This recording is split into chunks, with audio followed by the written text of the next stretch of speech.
Hey guys, welcome to the Film Room. If this is the first time you've seen one of my videos, thanks for checking it out and I hope you enjoy this content. And if you've seen my videos before, thank you so much for your support. I hope that this is another great video that you learn a lot from. Well, in a world where everybody is running ball screens, this topic of ice is extremely relevant and it's going to be the deepest breakdown I've ever done on this channel. So the roadmap of what we're going to talk about is number one, what is ice ball screen coverage? Then we're going to talk about what the purpose of it is. Then we're going to look at probably the most important aspect of this, which is explaining what cover 2 means. Then we're going to look at the difference between a paired side and a cleared side ball screen. Then we're going to look at this coverage referred to as weak and how it's very similar to ice. And we'll finish with talking about the strengths and weaknesses of this coverage so that if you want to run it, you know what you're getting yourself into. I'm excited to break down this topic, especially with my alma mater, Iowa State, so let's jump right into it. The first thing you need to understand about a ball screen is that with the exception of switching it defensively, every coverage requires you to help the on-ball defender for at least a short period of time while he recovers. So when it comes to icing or downing a screen, there is one main priority in this coverage, and that's to keep the ball handler from getting to the middle of the court and more specifically into this kill zone area coming off of a screen. And the way that you do that is by taking the on-ball defender and having him shift to the inside, forcing the ball handler to have to go to the sideline. And the second piece of this is now the screener's defender has to help corral the basketball as they go towards the sideline. And as soon as the ball is picked up, the threat of that guard making a play is now over and the big can recover back to his man. So when you hear ice ball screen coverage, what you should think of is that you are taking away the middle with the on-ball defender, and then the screener's defender is either going to contain or trap the basketball. But now the question becomes, what is the purpose of going out of our way to make sure that the ball doesn't get to the middle? Well, in today's game, because of how many ball screens are set, it is allowing very skilled guards to get to the middle of the floor where they have the opportunity to shoot the ball, throw it to bigs who are rolling, and kick it out to high-level shooters. These are too many options for skilled guards to have over and over throughout the course of the game. And more times than not, the guys coming off of ball screens are usually the best scorers or the most talented guys on that team. So not only are you keeping the ball out of the middle, but you're taking the ball out of the hands of probably the best player. Now there are two methods of how to ice a ball screen. The first one that we're going to talk about is where you will drop your big, meaning you're going to take away the middle, but the big is not going to aggressively come up to the ball handler. He's going to be in drop coverage just trying to contain the ball, and the purpose of that is to take pressure off of what's referred to as your tag defenders. The thought behind this strategy is you're trying to keep the ball out of the middle, but you don't want for your big to really leave the paint or have to guard on the perimeter. So what teams will do oftentimes against drop coverage is they will flip their screen into a step up so that they can hit that on-ball defender, and then the guard will do what's called snaking to try and get back to the middle. And Iowa State does a great job here of getting back to matchups and not giving up an advantage. And the other strategy is a more aggressive one that you see Iowa State run more often, and this is going to be where you either blitz or trap the ball handler as he comes off.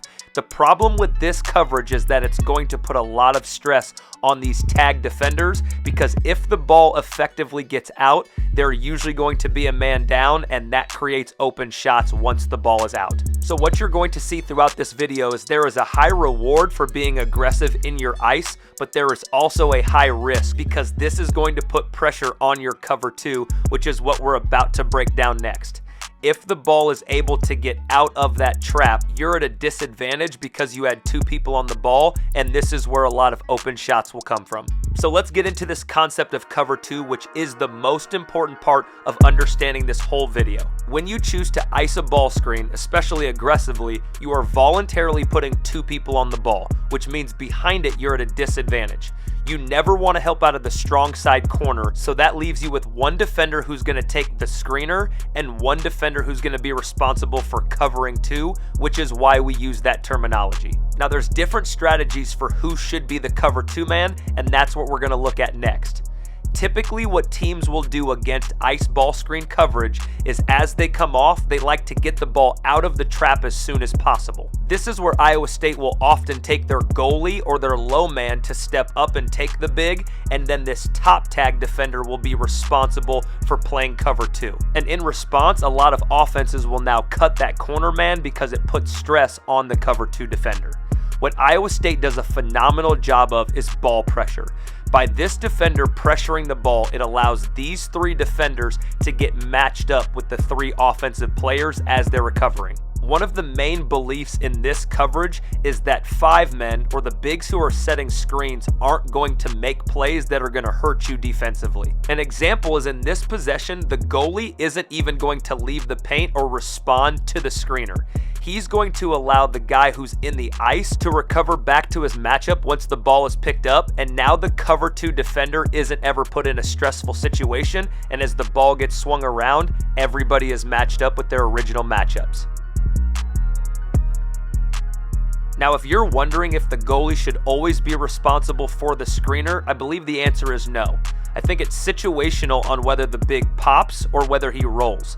In this situation, the big is going to pop, so it makes more sense for the top tag to be the one who stunts or is in cover 2. And what makes this strategy even more successful is when offenses have bad spacing. So here on the ball screen coverage, you're going to see that the goalie is matched up in the corner, but this wing runs all the way out to half court, so he doesn't need to be defended, and that allows this top tag to be aggressive on the pop, and he gets a steal. And you can see the contrast on this next possession. As they aggressively ice this ball screen, you're going to see number 20 roll all the way to the basket, so now the goalie is responsible for him, and the top tag will be in cover 2. Now the gray area is when a big doesn't pop and he doesn't roll all the way to the rim, but he sits in that short roll area. So on this possession, the big is matched up one-on-one, and that forces the top tag to be in cover 2.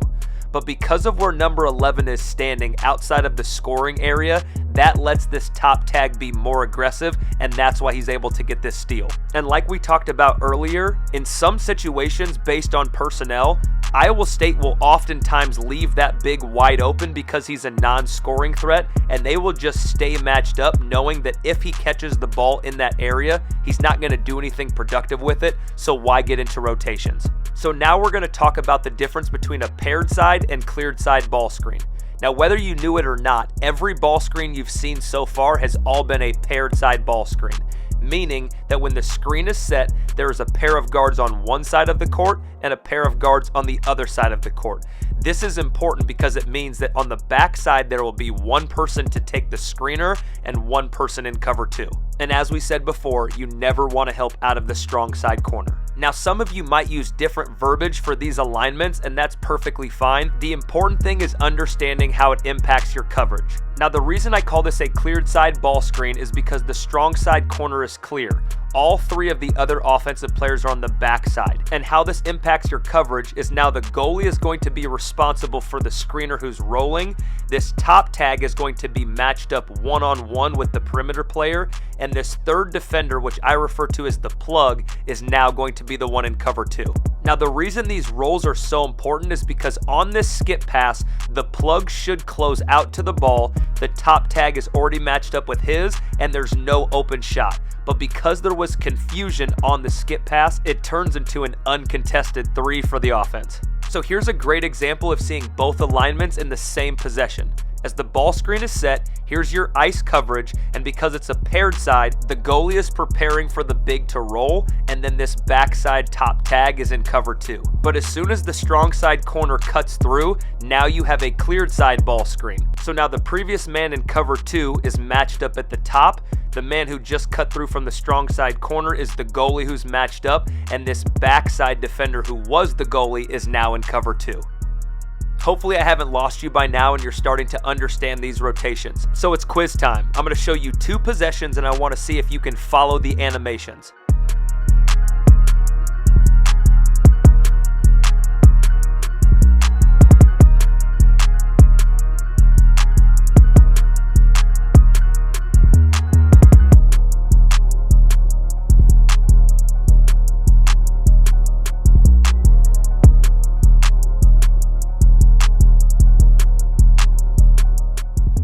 Now, if you followed that, congratulations, you are understanding how these rotations work.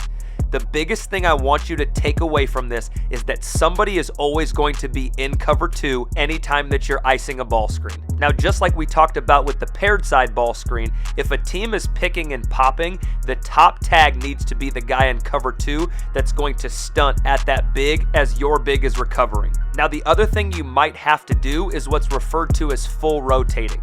So on this possession, because the big gets drug out all the way down here, as the ball gets passed out, the top tag is going to actually run over and take the big, and then everybody rotates behind him and they take the next man over. Now, the last topic that we're going to look at is this concept of weak ball screen coverage. And this is referring to a ball screen that's set in the middle third of the court. So as the screen goes to get set, the big is going to call out weak. And what that's going to tell the on-ball defender is to jump to his right side and force him to go to his weak or left hand, and then they're essentially going to ice it going that direction. And then everything else stays the same. So as soon as the ball handler picks it up, the big is going to recover back to his man, and there's no advantage created. Now, the reason for the distinction of weak is because when a middle ball screen is set, especially when it's a flat ball screen, if someone were to yell ice, it's hard to know which direction you're supposed to ice it. So instead of giving the ball handler 2 directions to go, we're going to force him one direction, and it's going to be to his left hand in hopes that he's going to be less aggressive and effective going that way. And as we freeze the shot right here, it looks exactly like if they were icing the ball screen from the wing. So weak is essentially ice just from the middle third of the court, and you are going to force the defender to go to his left hand, and everything else is consistent. Now, these middle third ball screens can be tricky because sometimes it's hard to know whether it should be an ice or a weak. So an example of that would be this ball screen where you could have iced it and forced him to the sideline, but instead they went into a weak and forced the ball handler all the way over here to the corner. The most important thing is that the big needs to call the coverage, and you stick with it no matter what he calls. The next thing we're going to talk about is probably the most important aspect of this coverage. Anytime that a middle third ball screen is set, there's going to be a 2-side and a single side. You never want the single side tag defender taking the screener, because then you're going to leave somebody wide open. And you can see that the single side defender knows this because he is pointing to the opposite side saying, you need to come take the big so that you have help behind you with the man that can now be in cover 2. So as he cracks back to take away the cutter, you can match up 2-on-2 right up here, and everybody's accounted for. We're going to look at several more possessions of this exact same scenario because you need to understand this concept. And what makes it difficult is you have to know where everybody else is on the court as these ball screens are being set. So right here, this is the single side tag defender. We don't want him coming over to pick up the roll man. We want the bottom man on the 2 side to stop the roll, and now you have that built-in cover 2 defender to crack back, and that's how they get this steal. Now, this next possession will really help you understand the importance of which direction the tags are coming from. As they get into this weak, the big is going to pop, and because there are 2 tags on the back side, the top tag can stunt and recover back to his man while they leave the goalie right here in the paint. But Iowa does a great job of getting back into another ball screen, and because they didn't weak it, on the pop, you now have this single defender trying to guard the pop and his man in the corner, and he gets stuck not being able to do both. So here's another quiz to see if you're picking this up. There's going to be 2 ball screens set on this possession. On the first one, you'll get animations, and on the second one, you're going to be on your own.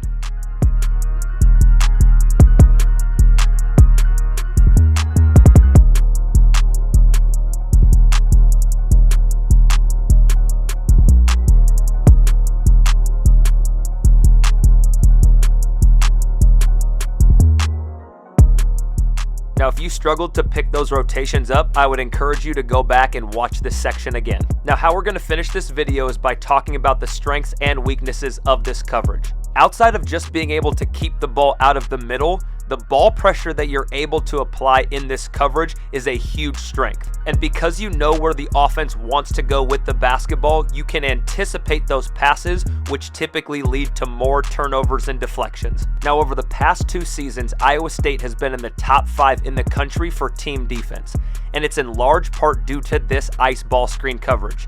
They are phenomenal at getting deflections and pressuring the basketball, and they do a great job of anticipating off the ball at knowing where that next pass is going to go. And because they're forcing so many live ball turnovers, that's leading to them getting out on the break and scoring early in transition. But this defense certainly comes with flaws, so I want to break down what some of the weaknesses of this coverage are. When it comes to the on-ball defender, if he gets clipped, which means as he goes to cut off the middle drive, he still gets hit by that screen and the guard can turn the corner, this creates a big problem because not only is he getting downhill, but the big defender isn't in position to help, and that's going to give the ball handler a lot of space to make plays. So your big needs to make sure that they talk early and loud to make sure that that guard has time to react, and the guard has to make sure that they get far enough up the line that they're not going to get clipped by that screen. The other weakness for the on-ball defender is what's referred to as getting rejected. So if a step-up screen is being set and you're trying to force him to where the big is at to ice it, if you let your defender reject it and go towards the middle of the court, it creates the exact same problem we had with getting clipped, that ball handler is going to be able to get straight downhill. So anytime that you're forcing the ball into the screen, which primarily will happen on a step-up, you have to make sure that he goes that direction and you don't get rejected. Now, when it comes to the big defender, the weaknesses are two sides of the same coin. The first one is that when you go to get into your ice, you cannot let the ball handler turn the corner and get around you. The reason why this matters so much is because as soon as he turns the corner around you, it's going to force another defender to come over and help. And if you ever get 3 people committed to the ball, the chances of you giving up an open shot are almost inevitable because you don't have enough help built in behind you. Now, the other side of that coin is if you are sprinting over to try and get into your ice so that you don't let the guard turn the corner and you overcommit and he splits back to the middle, you're going to run into the same problem as if he turned the corner, but now it's even worse because he's in the middle of the paint. And the last weakness on the ball is simply having poor communication. If the big defender thinks that you're in one coverage and the on-ball defender thinks you're in something different, that's going to lead to situations like this where your defense is extremely vulnerable and you're probably going to give up an open shot. So the best way to avoid mistakes like this, where the big thinks that you're in ice and the guard is trying to get under, is the big has to communicate early and loud and the guard has to be listening for that call. Now, as far as off-ball weaknesses, I'm going to talk about 3. The first is one that we already looked at, and that is if the defense can force you to have a single side helper. Once you get in that position, it's going to force somebody from the opposite side of the court to have to rotate a long way, and oftentimes you're not going to get there. The other 2 revolve around teams who have a big who can really pick and pop and shoot the ball at a high clip.